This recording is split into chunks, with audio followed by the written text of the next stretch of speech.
This one has to do with something we all see pretty much every day, toilets and things in your bathroom. So this is just infection prevention and control basics that maybe you didn't know about, and maybe I can enlighten you with some things. So the toilet, a great invention for us, right? This is your picture of your basic toilet. And we're going to talk about when you're in public restrooms or your own individual bathrooms, porta potties and things like that, and how transmission could occur, and maybe some taboo subjects about like, can you get an STD from a toilet seat? Can you get infections or diseases? What about toilet paper? Can it transmit things if it's dirty? Just things like that. So first off, let's talk about spray and splatter from a toilet. This does occur, okay? And as you can see in this picture, whenever things are in the toilet, your feces or your urine, and you flush it, those organisms or pathogens that are in the feces or the urine can come up and be aerosoled into the air. And aerosolization is basically small, very small little droplets. Also, droplets do come out of the toilet, and also aerosols. And as you can see, this can go onto all different surfaces, including the handle of the toilet, including the sink beside it, the toilet paper, the walls beside it, the lid itself of the toilet, and it can go to a variety of different places. This is like a flush exposure is what we call it. But this can happen with any time the lid of the toilet is not put down. So my advice to you is to put the lid down prior to flushing. I know that in public restrooms, a lot of times a lid is not available, but just be conscious of whenever you flush that things could be spraying out into the environment and contaminated surfaces, which is one reason why we always do hand hygiene after we go to the restroom, so that any contamination that occurs onto your hands can be cleaned prior to you leaving the bathroom and going out into the world.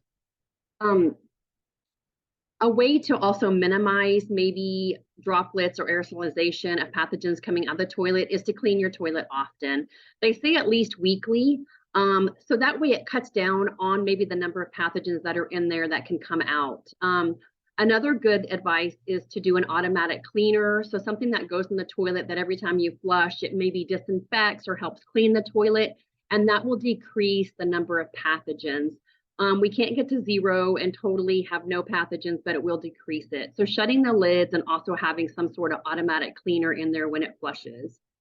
There is something called biofilm probably in your toilets, which is a film of organic matter that basically is sludgy and slimy, and it just stays on the surface. And that can also break loose and go into the air or go into different areas and transmit.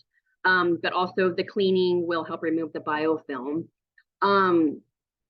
Also be aware of the tools that you use whenever you're cleaning the toilet. If it's a towel or a sponge, do not go from the toilet to the countertop or to the handle of the toilet and recontaminate those areas.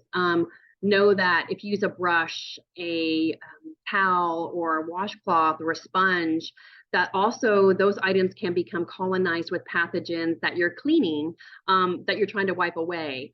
So it's important that we clean those items after use. So maybe run them through hot water. Maybe if you can run them through the wash in the dryer, that would be great. Sometimes a sponge can be run through a dishwasher. It does get hot, and that does help.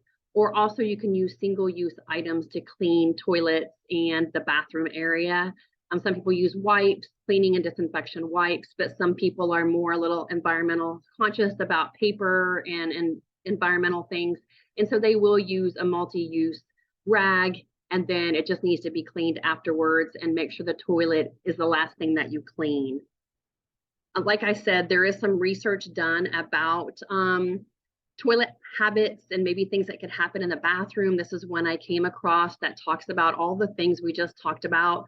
It also talks about transmission of organisms from a toilet seat to a person. There isn't really known evidence and research to prove that infections have occurred from something from a toilet seat that someone contracted. Now, if you sit on the toilet seat and you have a cut or an abrasion, an open area on your skin, even a rash possibly, and there is organisms and pathogens on the toilet seat, then yes, that does get a portal of entry to your body. So that could actually happen. Still very slim, but as far as getting an STD or anything like that, that is not really factual. It would be so very rare that it's not even written up about. Has there been maybe a case or two? Possibly. Um, Also know that when things are aerosolized into the air, that's also, there's been a research about that going into the HVAC system. So actually SARS-CoV-2 was transmitted through an investigation from a toilet aerosolizing into the HVAC system. There's not a lot you can do about that. If you can put the lid down, that's the best thing. Talking about seat covers, as you can see, there's a wood toilet seat on here. We kind of want to steer away from those because the veneer on the wood will eventually wear off. And then the wood grains get exposed to pathogens, bacteria, anything that could settle into that wood. And also once it settles inside, it's really hard to clean and disinfect that appropriately. So kind of steer away from the wood toilet seats and go with plastic, porcelain, aluminum, whatever is available that can be cleaned and the surface is very smooth and easy to clean. This picture actually took in the airport, the toilet paper touching the floor. Basically, the chances of something transmitting from the floor to the toilet paper and then to you after you use it is pretty slim. However, we want to be health conscious, right? So what I do is I would just take that toilet paper, tear off that end and throw it away and then use the clean area. This is a common sight in a lot of bathrooms, but just know that it's very slim, but you want to be alert to how to be more hygienic. Organisms usually don't like to live or thrive on soft surfaces. And so that would be a way to deter the toilet paper being dirty, but still just take it off and be as clean and hygienic as you can.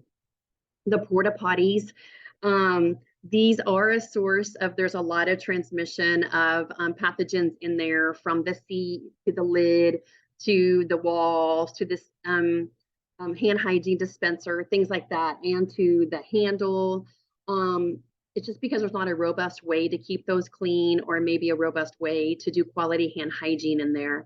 So just be aware that it is very important that maybe you carry some hand sanitizer around, or hopefully there's a hand washing station close to the porta potty. Also, I know a lot of people go into these porta potties and they don't sit, they just kind of hover their bottom over it.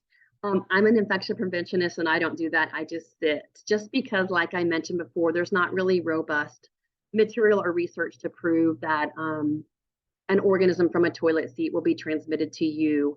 The most important things is what's happening with your hands. So go ahead and sit, do your business, do your clean toilet paper, and then just be aware of all the surfaces you're touching and do hand hygiene as often after using a porta potty that you can, and do it quickly, whenever you can. So once again, carry that hand hygiene if you don't have it. Hand sanitizer station is what you're going to look for in porta potty areas. Of course, after using the restroom, the best thing to do is use soap and water. However, that's not always available in outside areas and porta potties. So please always use your hand sanitizer, and know that not everybody's cleaning their hands after they leave there. So contamination is true, but that can also happen in any public restroom. So these are just tidbits I wanted to share with you guys about the potty and the bathroom, and things that we can help keep our self more healthy and more safe when we're at home and also in the environment. So I hope you guys enjoyed this, and we'll see you next time. Thanks.